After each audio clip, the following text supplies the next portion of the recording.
అందరికీ నమస్కారం అండి. పద్మిని పొత్తూరి ఛానల్‌కి స్వాగతం అండి. ఒక 4 ములక్కాడ ముక్కలు, చిన్న సొరకాయ ముక్క, ఒక బంగాళదుంప ఉన్నాయండి ఇంట్లో. సరే అవన్నీ కలిపి ఉల్లిపాయ వేసి కూర చేసుకుందాం అని అనుకున్నాను. చక్కగా కడిగి ముక్కలు కట్ చేసి తిరగమాత వేసి అందులో ఈ ముక్కలు పడేసి కొద్దిగా పసుపు, కారం,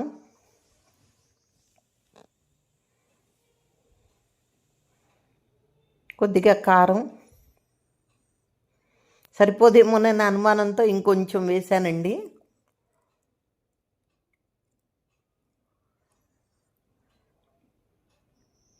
వేసి ఉప్పు కూడా వేసేసి బాగా పైకి కింద కలిపేసి మూత పెట్టి మగ్గ పెట్టేద్దామని మూత కూడా పెట్టేశానండి. ఒక్కొక్కటి ఉంటే ఏమీ చేయలేమండి, మొత్తం కలిపితే బాగుంటుంది కూరలాగా.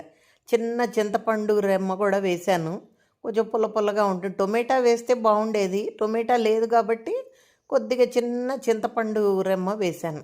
ఉంటే కరివేపాకు కూడా వేసుకోవచ్చు, నేను కొంచెం ఉంటే వేశానండి అది కూడా. తర్వాత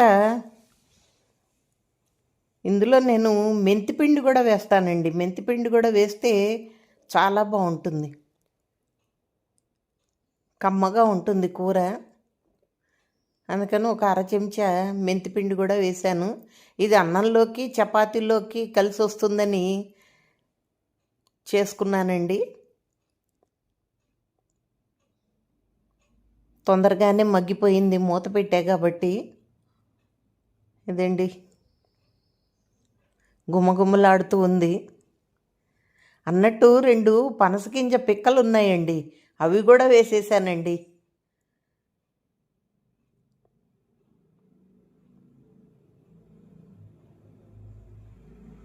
అదేదో సినిమాలో చెప్పినట్టు ఆల్కూర్ చెంచం అని అంటాడు, అలాగే అన్ని ముక్కలు కలిపి కూర తయారు చేసుకున్నాను.